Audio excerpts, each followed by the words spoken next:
Hello and welcome to the Football News Zone, the show where we take you through the biggest stories in the beautiful game right now. We're heading into the festive period of Premier League fixtures, but which stories have caught our attention this week? This week we ask whether Chelsea are in the Premier League title race, whether Manchester City are out of the title race, and we also react to Mudryk failing a drugs test and what is next for him as a result. All that and a whole lot more is coming up in today's show.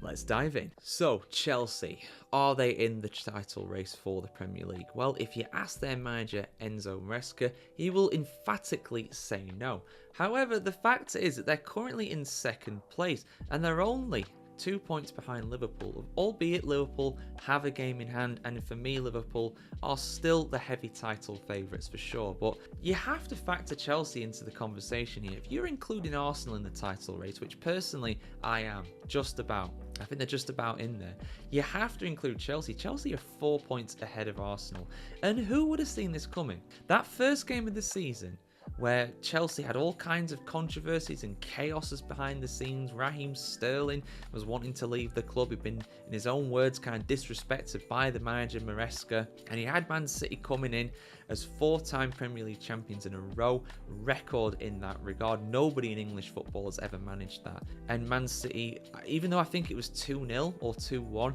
Man City absolutely played Chelsea off the park. It was like a cat toying with a mouse. It was men against boys.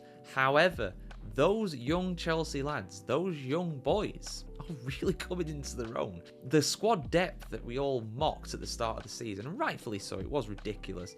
They have managed to try and trim that down into a manageable squad size now, and it's been for me an advantage in a sense because they've obviously loaned out a lot of players, which has helped. They've sold a few players too here and there, but now they have two defined squads. They've got the Cup team who play in the Conference League, the League Cup, and will probably play in the FA Cup as well. And you got the first team that plays in the Premier League. And Maresca, to his credit, has kept that squad happy. I'm not really hearing about any kind of controversies off the field, aside from Mykhailo Mudryk, but that is not Maresca's fault, I don't think. So, he failed a drugs test recently, as it's been revealed, but that can happen to anybody. We don't know the full details of that already. I've already gone into an in-depth look about what could happen to Mudryk as a result of that, of course. But yeah, when it comes to Chelsea this season, they've been excellent. They really have been. Like I said, just 2 points behind Liverpool in the title race. They've absolutely breezed through the Conference League, which I know people are like, oh, the Conference League, it's no big deal. It's like the Papa John's Trophy or something of Europe. It's not. It's more than that. But they've still won all 5 of their games, and I imagine they'll make it 6 out of 6 when they play Shamrock Rovers on Thursday night as well. And they're the only team that are through to the round of 16 automatically as well in any of the European competitions, I believe, at the moment. So yeah, fair play to Chelsea. Like I said, they've just breezed through it. The squad is really playing well. They're playing some good stuff under Maresca. It's no real surprise that he's a chip off the Pep Guardiola block, really, when it comes to this. He's one of the disciples of Guardiola, just like Mikel Arteta is at Arsenal as well. And they're playing some good stuff. It's entertaining football. I really enjoy watching them at the end of the day, and it's successful football as well. And I honestly think, this is just a bit of a tangent here, but I honestly think if Maresca stayed at Liverpool, Leicester, I think he really would have struggled, because to play that kind of football in a division where you're not one of the best teams, I don't know if it would work, to be honest. But the fact is that they're doing really well, because Chelsea are one of the best teams in English football right now. They are one of the big six, as it were, in terms of the finances and everything of the club. They are absolutely up there, and of course they struggled for a long time. And I don't want to take anything away from Maresca, because I think he's done an incredible job. But you have to also look at the form that Chelsea are in towards the back end of last season. Maurizio had a really tough time to life at Chelsea for similar reasons as to why I thought Maresca might have taken a while to get used to the squad and get them firing on all cylinders. Just a lot of unsettledness, a lot of instability really in the squad. But he's taken the form that Poch was in at the end of last season and absolutely run with it, and it's really working. And the results recently have been absolutely excellent. They managed to beat Astana 3-1 away in the Conference League on an absolutely frozen pitch in very difficult conditions. They incredibly came back against Tottenham 4-3. They smashed Southampton away from home. I suppose that's not that much of an achievement. Spurs managed to win 5-0, but they beat Aston Villa 3-0 at home. Again, another win against Brentford at home, despite being down to 10 men. Brentford have had an excellent season, albeit not away from home, but at home they've been incredible. When was the last time that Chelsea actually lost a game of football? Well, it was 2-0 against Newcastle in the EFL Cup. But to go back, the last time they lost a game of football in the Premier League, it was away to Liverpool, and that was only by 2-1. Liverpool having an unbelievable season, and the only team having a better season so far than Chelsea. So I think Chelsea are absolutely in the title race. Do I think they will win the title? I'd have to say no. If I had to put money on it, I would go for Liverpool. But I think, people might say, oh, they're too reliant on Cole Palmer. And I understand that. And Cole Palmer has been absolutely borderline world class, if not outright world class, for this last season and a half with Chelsea. He really has been. A lot of people are saying if he gets suspended or he gets injured, then Chelsea are in a world of hurt, and I don't disagree entirely with that. I do think Chelsea are more than that. If you put them up against a top team like a Liverpool or an Arsenal or even a Man City, if they get back in form eventually, then maybe without Cole Palmer they'll struggle. Maybe that's true. But against most of the teams they're going to face, they can beat them without Cole Palmer. I think they can. They've got some excellent players. Noni Madueke, someone who I really, really rate highly, to be honest. He's another great one. And Nicholas Jackson, he's getting into form. He's showing that he's got some real talent, that kid. So I think there's a real chance for him. They're in the conversation. I don't think they'll do it personally. I think it's too much of a step this season. But, Maresca's talking about, I'm sure he said earlier in the season that in 2, 3, 4 seasons' time, Chelsea will become the dominant force in English football. With how young, they have the youngest squad in the Premier League as well. That's something else to factor in. With how young the team is, the fact that they probably shouldn't have to sell too many of them. Although maybe with PSR they might have to. They bought a lot of players in, of course, but their low wages will help and their long contracts will also help. So, 2, 3, 4 seasons down the line, Chelsea could become the new Manchester City. I see nothing to disagree with that personally, but I do disagree with the fact that he says he's not out of the title race. I feel like he's saying that to manage expectations on himself, because when he took the job, I imagine that Todd Bowley and the board at Chelsea would have said, right, we need top 4 this season. Can you do it?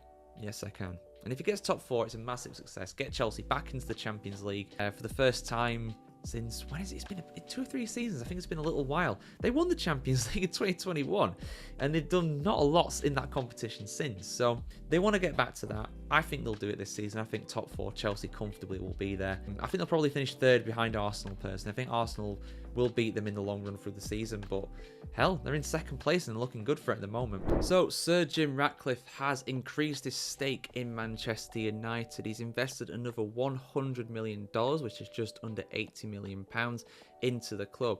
He has increased his stake from 27.7% to 28.94%. This was part of the agreement when he bought his minority stake last year. He agreed that he would increase his sharing in the club to this within this frame of time. If you're wondering where this money is going to go, it's not going to go to actually bolster the squad or improve the squad at Ruben Amorim's disposal in January. Instead, this is going to fund off-the-field improvements, such as improvements to the club's facilities. The original agreement was that Ratcliffe would put in around $300 million into the club after his initial investment was done last year. This is the final of those 3 installments, so he already invested another $200 million previously during his time running the football operations of the club. Another interesting part of this is that actually, I didn't realise this before, but Ratcliffe, when he bought his minority stake in the club, it actually wasn't done through Ineos. I thought that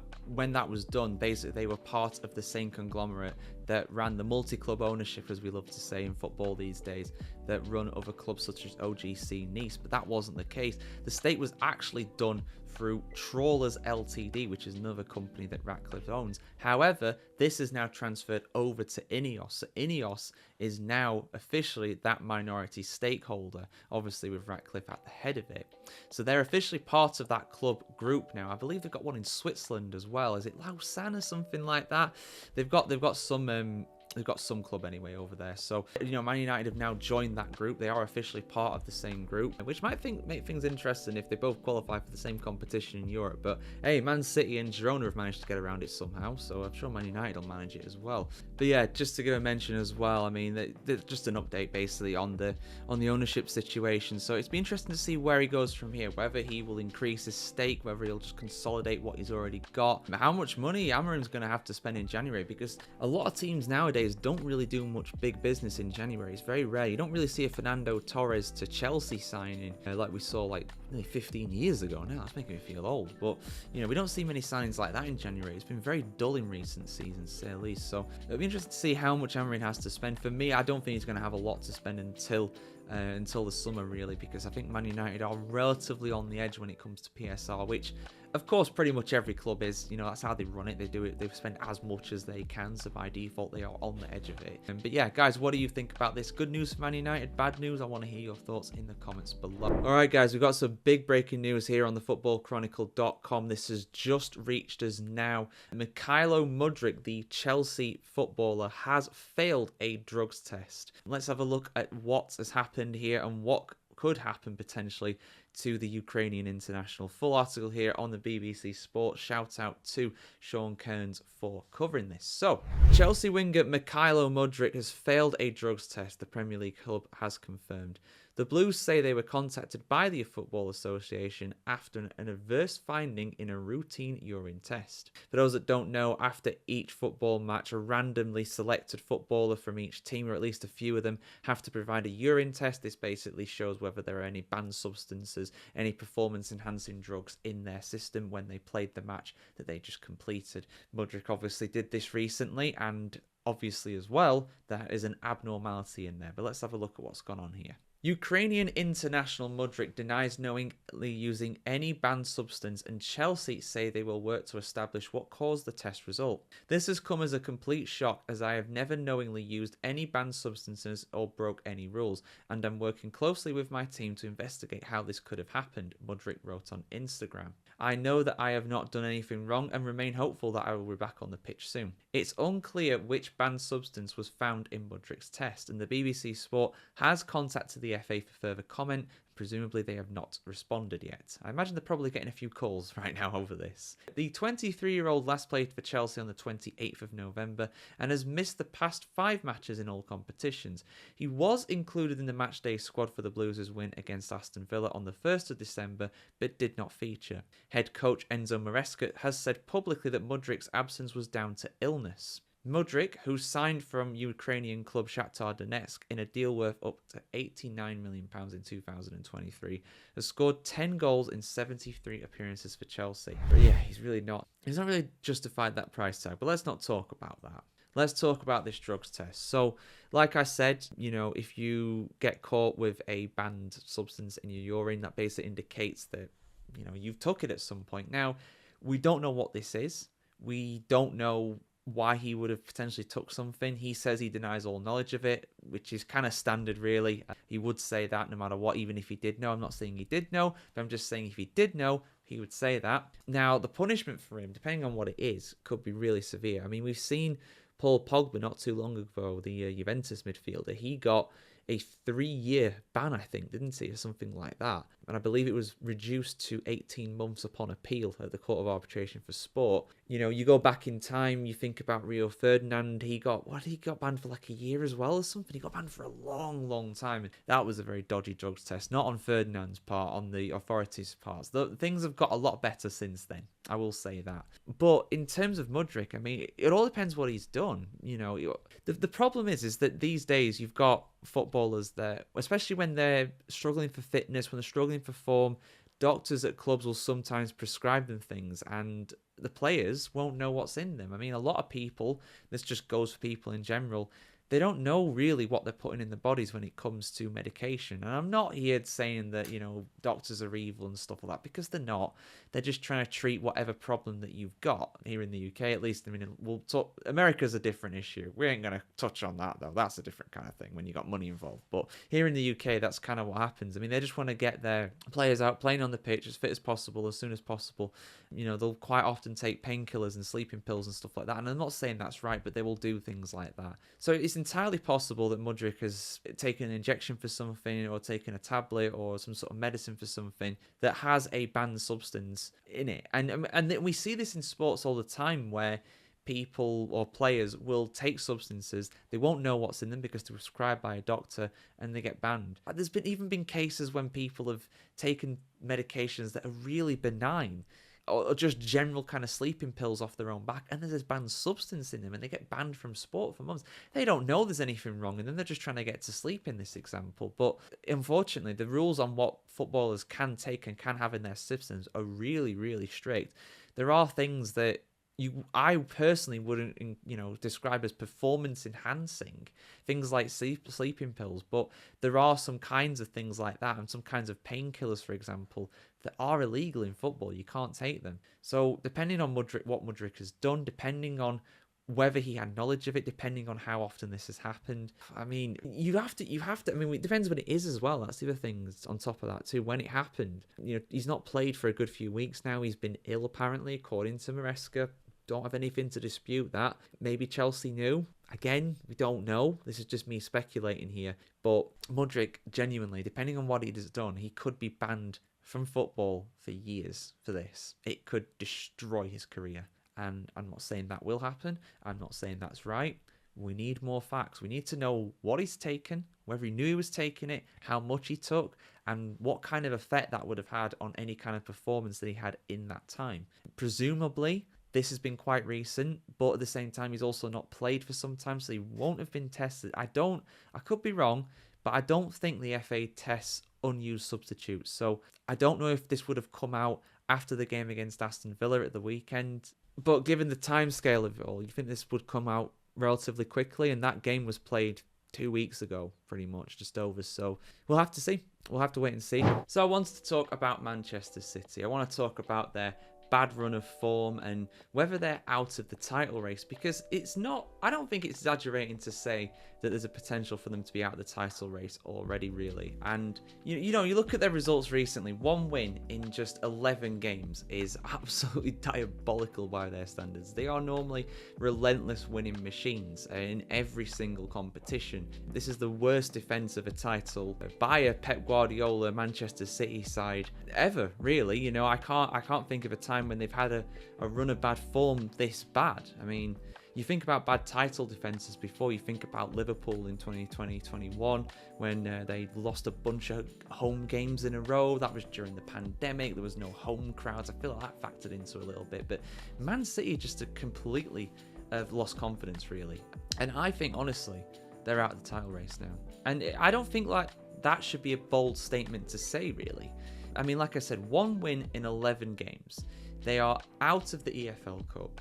They are precarious in the Champions League. Let's just give a quick mention to the Champions League before going to the Premier League too much. But they've got 2 games remaining. They're currently at the bottom end of the playoffs, as it were. So if you finish between 9th and 24th in the Champions League phase, you go into the playoffs to try and get through to the round of 16. Man City currently are at the bottom of that. Even if they win their final 2 games, I don't think that'll be enough for them to get through to the round of 16 automatically, which after 3-4 games in the Champions League, they were looking good to be able to do that. I think, didn't they win there? They won 2 of the 3 opening matches in 1 draw and 2 victories in the 3 opening games, and since then, they've lost a bunch of them. They've just looked absolutely toothless. They were the better side in a sense against Juventus in terms of having more chances and more of the ball, but they didn't do anything with it. They were absolutely toothless, and for a team that's got Erling Haaland up top, it's almost impressive to be toothless. Like, how do you manage that?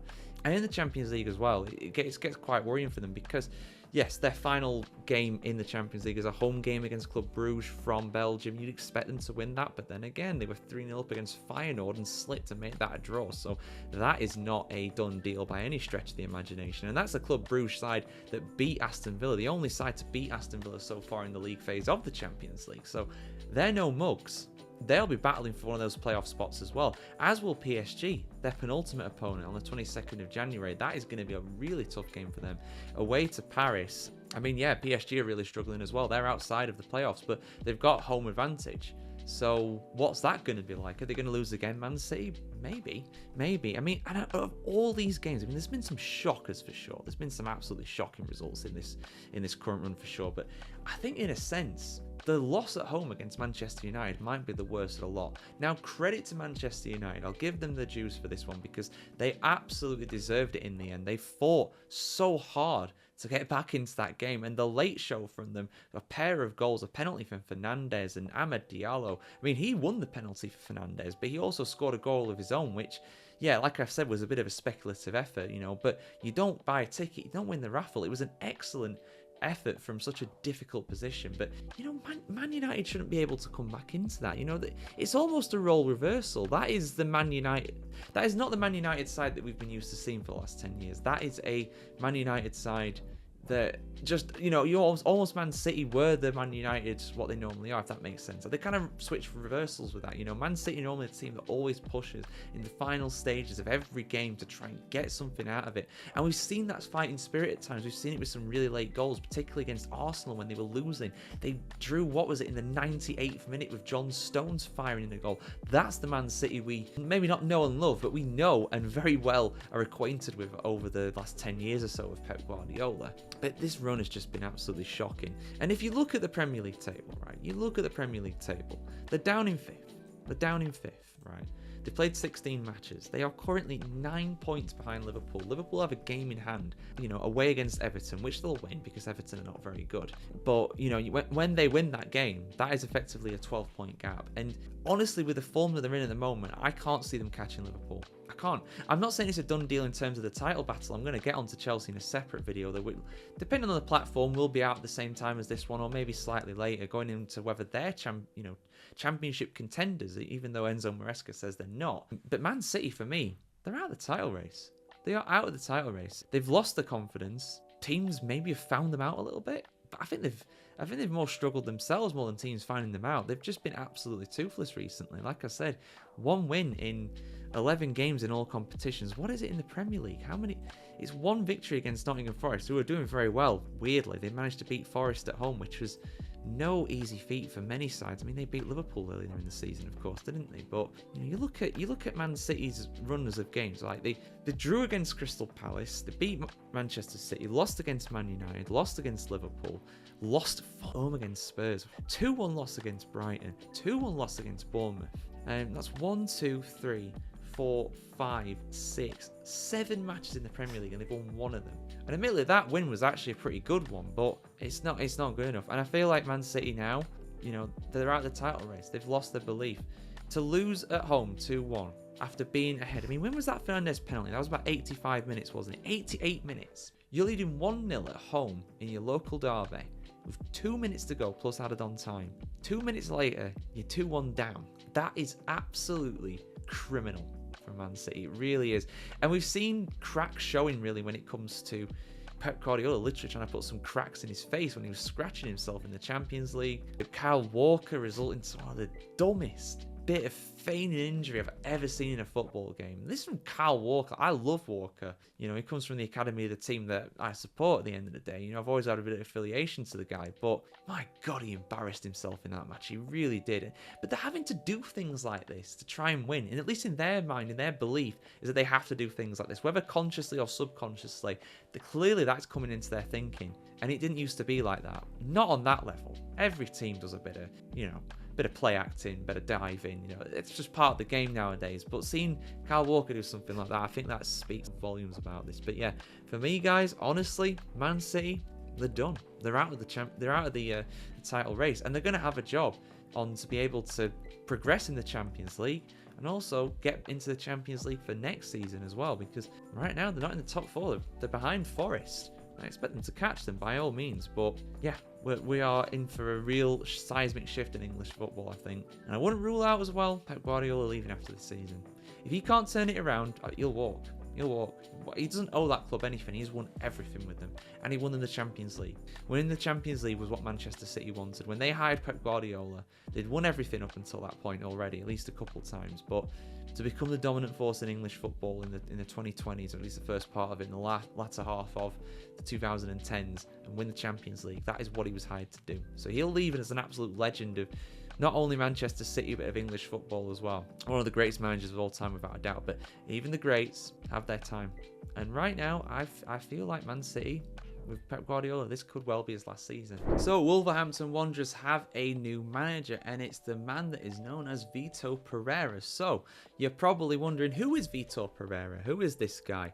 Where has he managed before? What's his success? And is he going to be the right person to keep Wolves in the Premier League? Well, I'm going to dive into all that with you guys here, because at the end of the day, I'll be honest, I'd not really heard of this guy before he was appointed as Wolves manager, but I've done some research on him, I've looked up his career, and I've formed an opinion on how I think he might well do in the Premier League, because this is, at the end of the day, is his first time ever working in England as either a manager or a player. He has managed a lot of clubs, of course FC Porto being one of the most notable ones of that. He's also managed the likes of Flamengo and Corinthians over in Brazil, Fenerbahce in Turkey, 1860 Munich in Germany, Shanghai over in China, Olympiacos in Greece. This is a very well and experienced manager at the end of the day. In terms of his previous honours as a manager, he won the Portuguese Primeira Liga there of the Premier League on 2 occasions as a manager. He also won the Super Cup over there a couple times as well. Runner-up in the,